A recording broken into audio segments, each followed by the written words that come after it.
justify one negative. Why have the most people to remove facial hair? It's not fair. Okay. If you have the facial hair, you'll be swimming with on shave. Oh yeah. No, I've done that. It's the worst thing ever.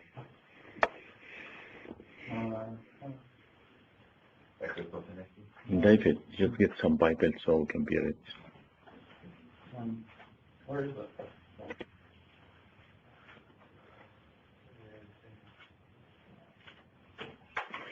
Alright, we're just saying 35 a few verses.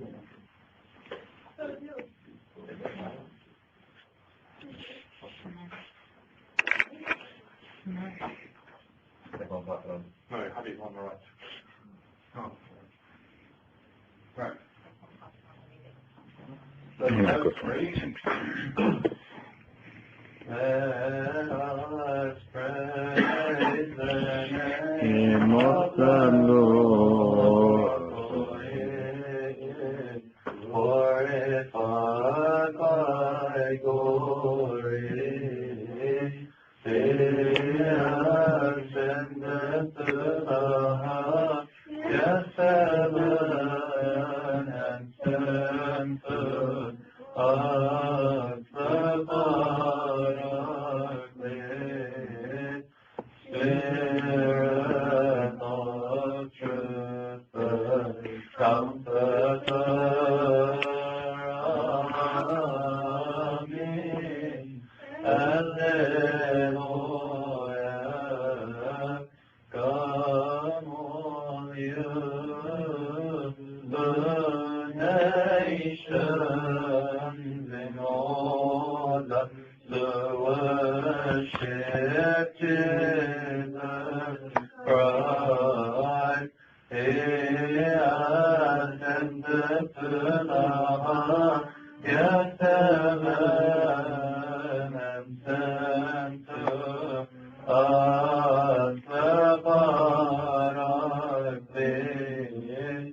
Spirit of truth, the Comforter. Amen. Alleluia.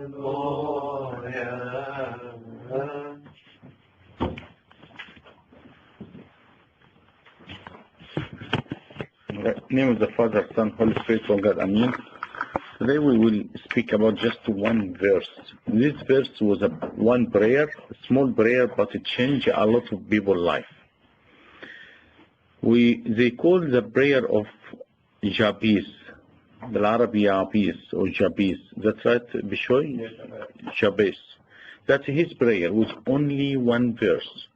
If you look to in first book of Chronicle, first 9 chapter, someone can have a look to first 9 chapter and they tell me what he see. From chapter 1, have a look, chapter 2, chapter 3. First 9 chapter, all they talk about names, around 500 names. And between all these names, one small verse about this person. Number 1, this person, Jabez, what's his name meaning? The pain or sadness. Imagine a mother to call her son the pain or sadness. What happened? Some of the scholars, they said maybe his dad passed away before he born or during he born, or maybe his mom have hard time until he get born. That's why they call him like this. But to call someone like this, they said everyone have a name, sometimes related to his life. He was in verse 9, in chapter 4, verse 9, they said Jabez was more honorable than all his brothers. He was more honorable than all his brothers, and he was praying one prayer. This prayer he divided in 4 parts, only one verse. Number 1, he said, "Oh, that you would bless me indeed. Oh God, please bless me." Number 1, "Laytak tubarikni." Number 2, he told him, "And enlarge my territory." Number 2, "Enlarge my territory." Number 3, "And your hand be with me all my life." Number 4, "And keep me away from the evil." That's all his prayer, just one verse, and he divided to 4 parts. Where are you reading from? For me, I just, first Chronicle, chapter 4, verse 9 and 10. We talk about verse 10. So he said, "Oh, that you would bless me indeed, and enlarge my territory, that your hand would be with me, and that you would keep me from evil, that I may not cause pain." That's right, you found it, Dulay? Very nice prayer. I was reading one of the scholars, he wrote a full books about these 4 verses. Number one, this person, he was a graduate from theological college in Europe, not our theological college. He said, after I finish my degree, I want to decide what I want to do to my life. He dedicated his life to serve Christ. He said, I was reading and this verse come to my mind. And I was praise this verse. And the praise this verse. And second day, I start to understand what God he want to give me message to do. He said, until now, I am 30 years servant. This verse, I say it every day. And we will explain this verse slowly. Another person, he said, I came to America to preach about Christ. And I was pray this prayer. They discuss, the people pray this one and how change the life, how walk in the life. And he said, I was in aircraft and I come to the state. I said, God, please, I want you enlarge my territory. Enlarge my territory, that means make my service bigger and bigger. He said, I went to visit my friend in the state, just the first day for me over there. I got the phone and some people, they want to meet me. These people, they want to meet him, was one of the TV channel, Christian one, and they want him to start to do program. He said, oh my God, he asked the man, did you hear what I was praying to God? I was asking him, enlarge my territory, make my service bigger. And whenever can I find service get bigger, then I give a topic in TV all the time, regular, every week. So a very important small prayer, but big rewards. We'll go through them step by step. First part, they said, would you bless me indeed? Laytak tubarikni. Would you bless me indeed? No one can live his life without God's blessing. Whatever you have amount of money, whatever you have education, but if you not have God's blessing, you're missing something. You're missing something in your life. One of the servants, he said, I was in big camp. Their camp was 900 people. The leader of the camp was about 70, 75 years old. He said, a night time I was going to the kitchen. I heard him pray. So I just walked slowly to hear. And I found this leader of the camp. He prayed and asked God for his blessing. He said, I was surprised. He should pray for the camp to be successful. He should pray for the poor. He should pray for famine. People have famine, all these people. But why he was praying God blessing? But when I grow spirituality, I understand. If God bless your life, he make your life shine on other people. He make you to serve the other people. How many times we see a priest or a person who says that's a blessed person, and people go talk to him, or people want to talk his blessing. One day, Abuna Fanus lived there in Ambabola. I remember one day I saw him. You know where he was hiding? A woman stole it. Why? Because the time he walked, everyone ran behind him to try to take something as a blessing. He never walked with shoes, because the time he leave his shoes gone, or ship or anything they can take from him, they will take. Why? Because a blessed man. How many people, after the Pope finished his sermon, his late Pope Shinoda, they want to drink the water after he drinks some. He found heaps. How many people, they love his Holiness sign the picture or anything. Why? Because a blessing from him. So very important, we ask God for his blessing. When they bring it, that's in his time. How he bring it in his time, and how big his blessing, that's his job, not our job. One man, his name Amma Agaibi. This is a very nice story. This man, he was just an ordinary person. Every month he take his pay. He pay his tithes to the church every time. He pay more, God reward him more. Pay more, God reward him more. Until how many family he used to look after them? 400 family. This man getting old, and he saw his 4th generation. He was When they write this story, his son was 75 years old. So imagine his dad how old, was around 100. So this man, his body starts to shut down slowly.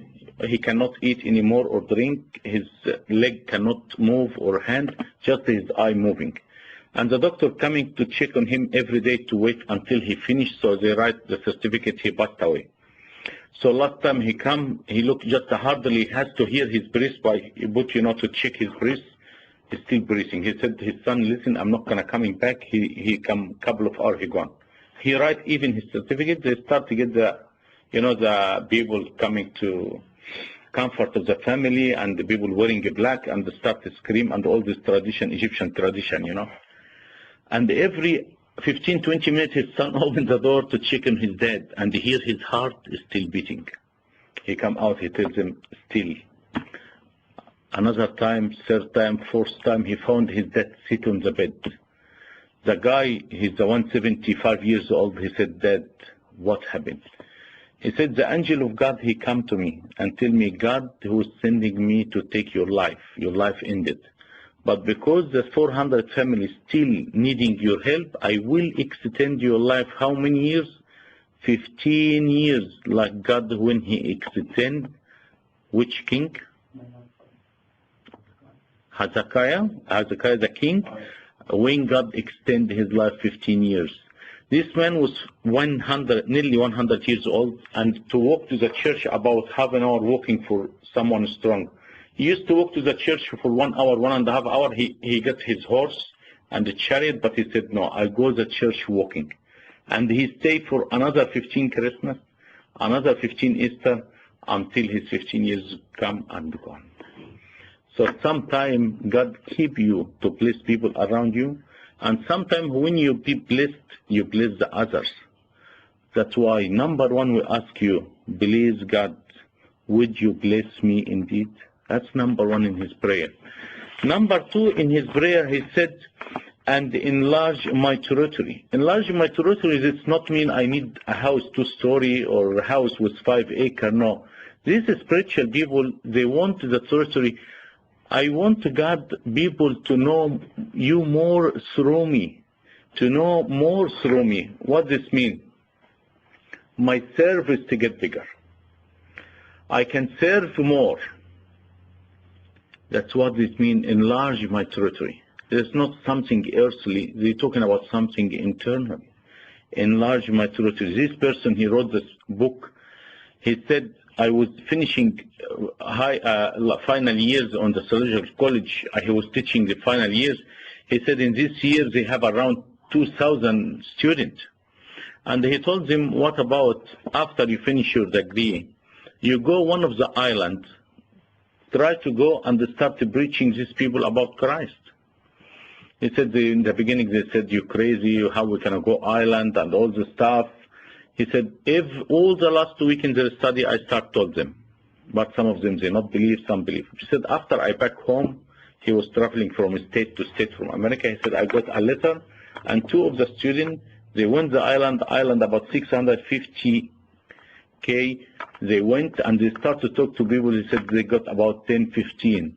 And after these people come, they talk to people, they got another 126 trained servant, and they start come with them to teach these people about Christ.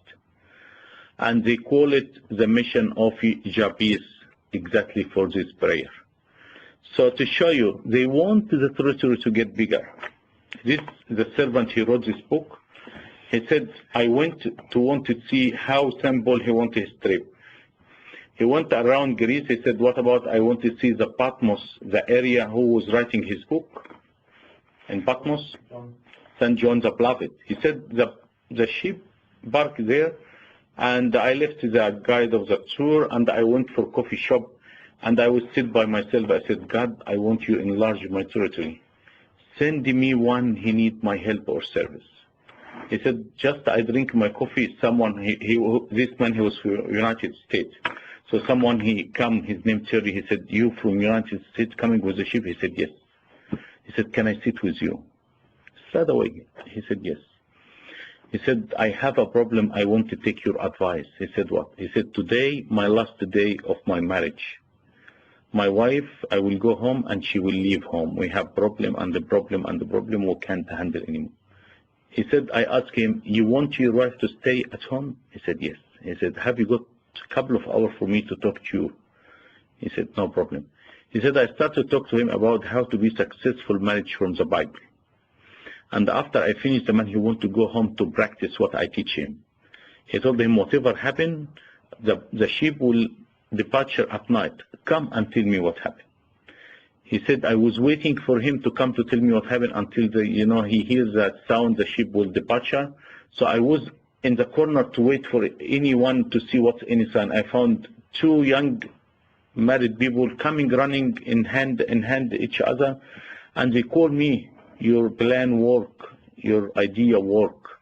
He said, all the trip I was back home very happy because God sent this person. How many times we know some people want to help, or how many times we should pray God send us to help people to enlarge our territory. In this Sunday, the reading of the Bible, anyone he think to read, to know what the Bible about? Sure. Sunday 1, it's about the paralyzed man. Who helped the paralyzed man? How many people? 4. Did the Bible mention their name? No. Why? Because when the Bible doesn't mention someone's name, I should practice on myself. The paralyzed man, they didn't mention his name because I can be paralyzed. What's paralyzed is spirituality. I can know where Jesus, I know where the church, but I cannot go. But God will send someone will help you to go. And these people, they left him. These people, they didn't embarrass to tell them, why you drop him from the ceiling, all the stuff. These people, they don't care about anything. Their idea to bring this person to Jesus Christ. And when they put him next to Jesus Christ, their job done, they leave Jesus to continue. And that's what he done. He helped him spiritually, he saved him from sin, and he healed him physically. That's what our job, to try to bring people to Christ and say, enlarge my territory. Number 3, and your hand be with me. Can any service or church successful or any person successful if God his hand not with him? I doubt. Saint Mark, when he went in Egypt to visit Egypt first to preach about Christianity, what he got with him? Absolutely nothing. But the hand of God was with him. Moses the prophet, when he cast people, he got people out of Egypt. He got anything? Nothing. The hand of God divide the Red Sea. The hand of God make all this miracle. That's what we need. We need the hand of God in our life. Before we start any decision, before we start a new job, before we do any service, we ask God, please put your hand before my hand, so that the service can be successful and blessed. Abuna Yusuf Asad, they got a big church in Egypt, in Giza. One day he announced, we have a small land next to our church we want to buy to make it like, for Sunday school and for the service. And they said, I forgot what's happening. People donate. We start to build slowly. He said, one day I finished the meeting. I found a person waiting for me. He said, Abuna, can I talk to you? He said, I'm coming out of the meeting. Abuna Yusuf Asad was famous, so whatever people around him. He told him, right, wait. He said, I saw his clothes tore, very dirty. Looks like the man needs some money donation. So I told him, wait until I finish with these people. I come to you. So he said, after he finished with people, he went and talked to the man. He thought the man he wanted donation, poor person or something. And the man, he told him, Abuna, 7 years ago, you was announced on the meeting, you want to buy the land to build a building. After I hear this one, every day I work 1 extra hour, and I save this money for 7 years, and I want to give it to you now. Abuna, he said, thank you, son, keep it for you. Abuna, he said, I feel sorry for what I can see, He said, God will build his church, but keep the money. He said, I found the man, he started to cry, and they tell me, Abuna, why he doesn't want my money? Please, I want to give it, so I take the blessing. Abuna, he said, I took the money from him. Just you start your service, start anything, and ask God to put his hand. Even after a long time, you don't know how God works. 7 years, Abuna, maybe he never remember. He took this person, he saw him in that day or not. But God hand work. So number one, we ask for the blessing. Number two, enlarge our territory, enlarge our service. Let people to know about you, God, through us. Number three, your hand be with us. Number four, he said, and keep me away from evil. Anyone walk and live with Christ, the devil not gonna leave him alone. One of the servants, he was teaching in theological college.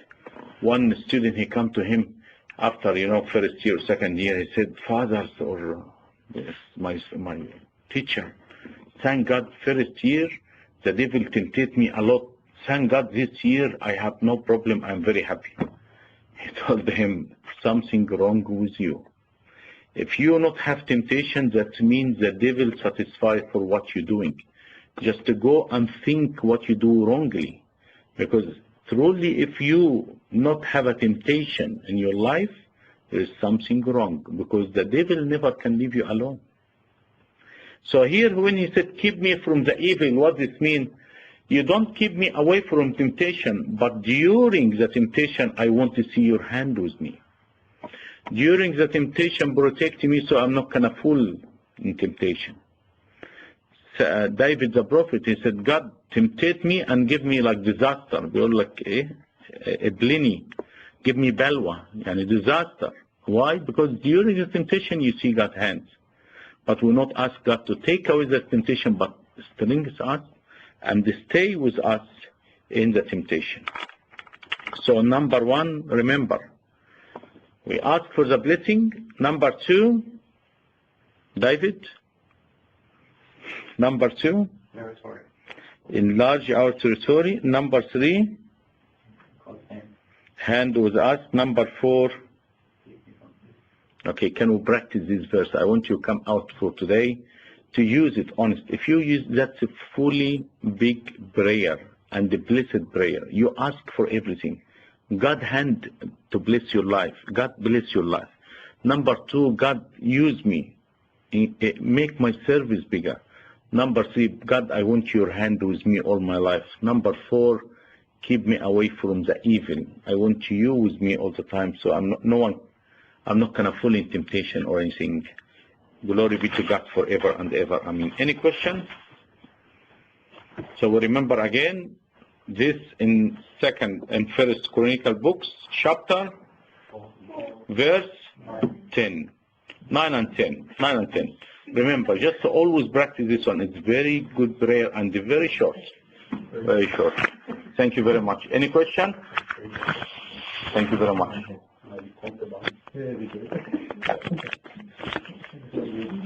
Any questions for us?